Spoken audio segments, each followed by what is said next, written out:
সুপ্রিয় শিক্ষার্থী বন্ধুরা, আশা করি তোমরা সবাই খুব ভালো আছো। আজকের ক্লাসে প্রথমে তোমাদেরকে স্বাগতম জানাচ্ছি। আমি মোহাম্মদ মাইনুদ্দিন, সহকারী শিক্ষক বিজ্ঞান, ঘাটাইল ক্যান্টনমেন্ট পাবলিক স্কুল ও কলেজ। আজ আমরা পঞ্চম শ্রেণীর প্রাথমিক বিজ্ঞান বিষয়ের প্রথম অধ্যায় থেকে একটি পাঠ আলোচনা করব। পাঠের শিরোনাম শক্তির প্রবাহ। এই পাঠ শেষে আমরা খাদ্য শৃঙ্খল এবং খাদ্যজাল কি তা বলতে পারবো। খাদ্য শৃঙ্খলের মাধ্যমে সৌরশক্তি কিভাবে জীবে সঞ্চালিত হয় তা ব্যাখ্যা করতে পারবো বলে আশা করছি। চলো ক্লাসের শুরুতেই কয়েকটি ছবি দেখে নেওয়া যাক। প্রিয় শিক্ষার্থীরা, এখানে আমরা কি দেখতে পাচ্ছি বলতো? হ্যাঁ, এখানে আমরা দেখতে পাচ্ছি যে প্রথম চিত্রে একটা ঈগল সাপ ধরেছে। ঈগলের খাদ্য সাপ, সে সাপ ধরেছে। আবার পরবর্তী চিত্রে আমরা দেখতে পাচ্ছি এখানে একটি ব্যাঙ পোকা খাচ্ছে, তাই না? এই ছবি দুটো থেকে আমরা কি বুঝলাম? এ থেকে আমরা বুঝলাম যে জীব বেঁচে থাকতে হলে খাদ্য গ্রহণ করতে হয়। এভাবে সকল প্রাণী খাদ্য গ্রহণ এর মাধ্যমে বা খাদ্যের জন্য একে অপরের উপরে নির্ভরশীল। এভাবে শক্তি এক প্রাণী থেকে অন্য প্রাণীতে সঞ্চালিত হয় বা প্রবাহিত হয়। তাই আমাদের আজকের পাঠ শক্তি প্রবাহ। প্রিয় শিক্ষার্থীরা, এই ছবিতে আমরা কি দেখতে পাচ্ছি? হ্যাঁ, এখানে দেখতে পাচ্ছি গরু ঘাস খাচ্ছে। আবার পাশের চিত্রে রয়েছে হরিণ পাতা খাচ্ছে। কি সুন্দর চমৎকার একটি হরিণ শাবক, হরিণ ছানা, তাই না? হরিণ এবং গরু ঘাস, পাতা ইত্যাদি খেয়ে থাকে।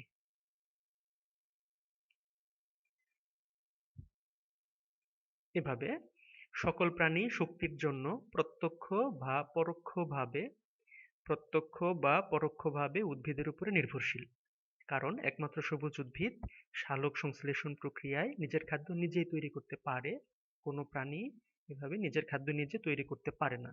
তাই খাদ্যের জন্য সবুজ উদ্ভিদের উপরে প্রত্যক্ষভাবে প্রাণীরা নির্ভর করে। যেমন এখানে গরু এবং হরিণ দেখতে পাচ্ছি, এরা সরাসরি ঘাস এবং সবুজ উদ্ভিদের অংশ, বিশেষ করে পাতা খাদ্য হিসেবে গ্রহণ করছে। এরা প্রত্যক্ষভাবে উদ্ভিদের উপরে নির্ভরশীল। আবার কোনো কোনো প্রাণী আছে যারা আহ, গরু এবং হরিণকে অর্থাৎ অন্য প্রাণীকে খাদ্য হিসেবে খেয়ে থাকে। এভাবে পরোক্ষভাবে উদ্ভিদের উপরে নির্ভরশীল। এই চিত্রে আমরা কি দেখতে পাচ্ছি? হ্যাঁ, এখানে দেখতে পাচ্ছি যে উদ্ভিদ সূর্যের আলো ব্যবহার করে নিজের খাদ্য নিজেই তৈরি করছে, কারণ সূর্যই সকল শক্তির উৎস।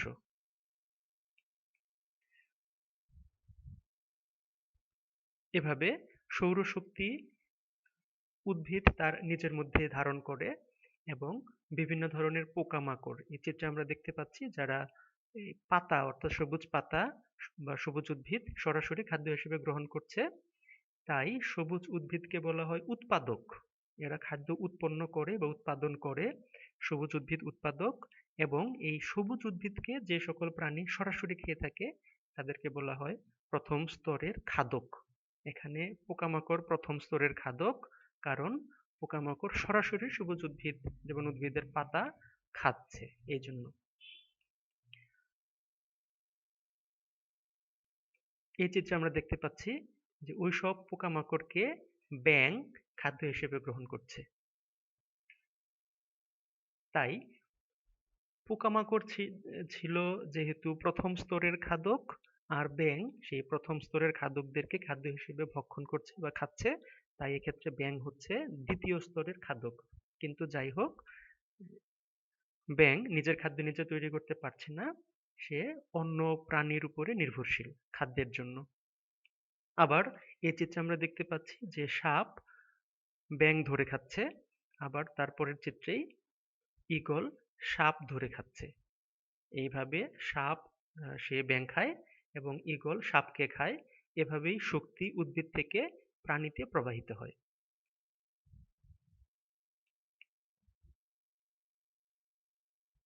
বাস্তু সংস্থানে উদ্ভিদ থেকে প্রতিটি খাদ্য শৃঙ্খলের শুরু হয়। অর্থাৎ উদ্ভিদ যেহেতু উৎপাদক, একমাত্র সবুজ উদ্ভিদ নিজের খাদ্য নিজে তৈরি করতে পারছে, তাই এখান থেকেই খাদ্য শৃঙ্খল শুরু হয়।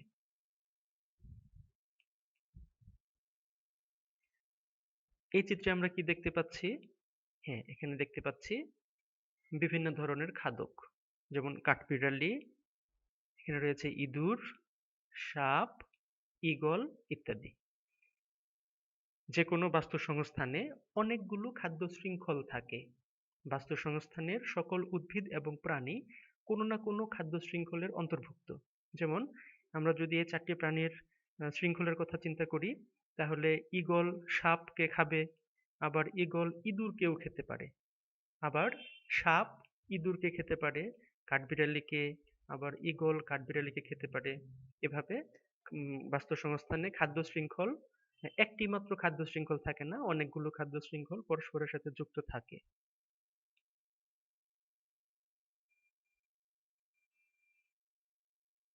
প্রিয় শিক্ষার্থীরা, এখানে আমরা দেখতে পাচ্ছি যে সাপ, খরগোশ, ইঁদুর, ব্যাঙ এবং অন্যান্য প্রাণীকে খায়।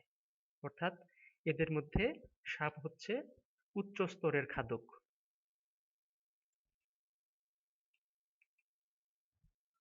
এখানে কয়েকটি খাদ্য শৃঙ্খল দেখানো হয়েছে। আসলে খাদ্য শৃঙ্খল হচ্ছে উদ্ভিদ থেকে প্রাণীতে শক্তি প্রবাহের ধারাবাহিক প্রক্রিয়া। খাদ্য শৃঙ্খল বা ফুড চেইন, খাদ্য শিকল হচ্ছে উদ্ভিদ থেকে প্রাণীতে শক্তি প্রবাহের ধারাবাহিক প্রক্রিয়া। এই ধারাবাহিক প্রক্রিয়া এখানে কয়েকটি খাদ্য শৃঙ্খল দেখানো হয়েছে, যেমন সবুজ উদ্ভিদ সে নিজে উৎপাদক।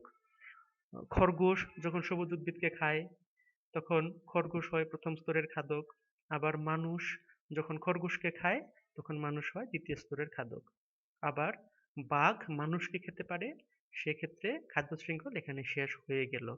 আবার দেখা গেল যে একই পরিবেশে যে উদ্ভিদটাকে খরগোশ খাদ্য হিসেবে ভক্ষণ খাচ্ছে, আবার সেই একই উদ্ভিদকে বা ওই সবুজ ঘাসকে হরিণও খাচ্ছে। সুতরাং ঘাস থেকে হরিণ, আবার হরিণকে খাচ্ছে বাঘ, অথবা ঘাস খায় ঘাসকে খায় পোকামাকড়, পোকামাকড়কে খায় ব্যাঙ, ব্যাঙ থেকে সাপ, সাপ থেকে ময়ূর বা ঈগল। এভাবে একই নির্দিষ্ট বাস্তুসংস্থানে অনেকগুলো খাদ্য শৃঙ্খল পরস্পরের সাথে যুক্ত থাকে। একাধিক খাদ্য শৃঙ্খল একত্রিত হয়ে খাদ্য জাল তৈরি করে।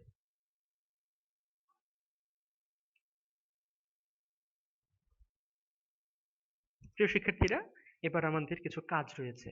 বলো তো শিক্ষার্থী বন্ধুরা, খাদ্য শৃঙ্খল কি? হ্যাঁ, ঠিক বলেছ। বাস্তুসংস্থানে উদ্ভিদ থেকে প্রাণীতে শক্তি প্রবাহের ধারাবাহিক প্রক্রিয়াই হলো খাদ্য শৃঙ্খল। খাদ্য জাল কিভাবে তৈরি হয়? আমরা জানি যে বাস্তুসংস্থানে খাদ্য শৃঙ্খল অনেকগুলো থাকতে পারে। এই অনেকগুলো খাদ্য শৃঙ্খল কোনো বিচ্ছিন্ন ঘটনা নয়। সকল উদ্ভিদ এবং প্রাণী কোনো না কোনো খাদ্য শৃঙ্খলের অন্তর্ভুক্ত। একাধিক খাদ্য শৃঙ্খল একত্রিত হয়ে তৈরি করে খাদ্য জাল।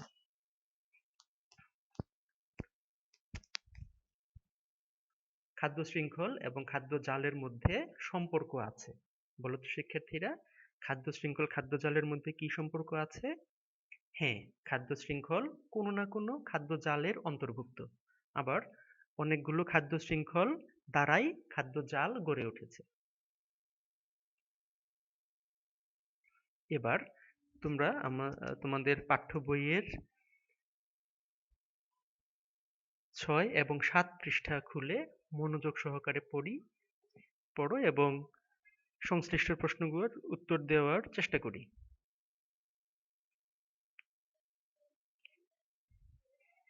খাদ্য শৃঙ্খল কিভাবে তৈরি করা হয় বা কিভাবে তৈরি হয় ব্যাখ্যা করো। হ্যাঁ, আমরা জানি যে উম, পৃথিবীর সমস্ত শক্তির মূল উৎস হচ্ছে সূর্য। এই সূর্য থেকে সূর্যের আলোর উপস্থিতিতে সবুজ উদ্ভিদ সালোক সংশ্লেষণ প্রক্রিয়ায় নিজের খাদ্য নিজে তৈরি করে থাকে।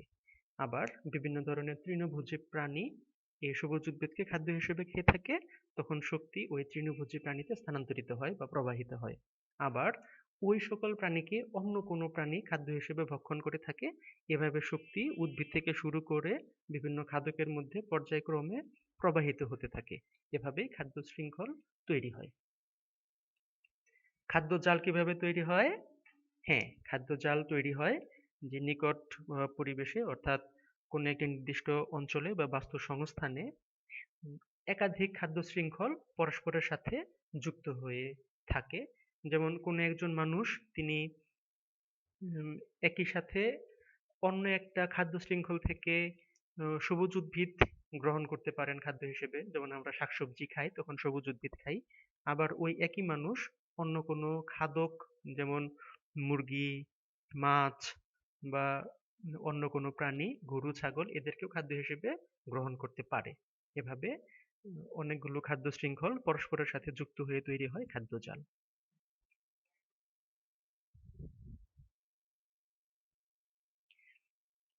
এখানে আমরা কতগুলো উদ্ভিদ এবং প্রাণী লিখেছি। এদের দিয়ে একটা খাদ্য শৃঙ্খল গঠন করে সঠিক ক্রম ব্যাখ্যা করতে হবে। যেমন ঈগল, সূর্য, ঘাস, পোকামাকড়, সাপ, ব্যাঙ। সূর্য খাদ্য শৃঙ্খলের মানে সূর্য থেকে পৃথিবীতে সৌরশক্তি আসে, সেই সৌরশক্তি থেকে খাদ্য উৎপন্ন করে ঘাস। সুতরাং ঘাস উৎপাদক, এটি সবার প্রথম। এরপর ঘাসকে খাদ্য হিসেবে খায় পোকামাকড়, আবার পোকামাকড়কে খাদ্য হিসেবে খাচ্ছে ব্যাঙ, ব্যাঙকে খায় সাপ এবং সাপকে খায় ঈগল।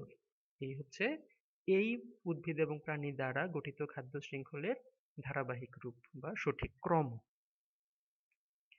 আজকের পাঠ শেষে আমাদের জন্য বাড়ির কাজ রয়েছে।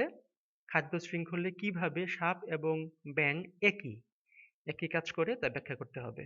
খাদ্য শৃঙ্খলে সাপ এবং ব্যাঙ উভয়ই কিন্তু খাদক, এটি ব্যাখ্যা করে খাতায় লিখতে হবে। তো আজকের মতো পাঠ এ পর্যন্তই। আবারও দেখা হবে পরবর্তী ক্লাসে। ততক্ষণ পর্যন্ত সবাই ভালো থেকো, সুস্থ থেকো।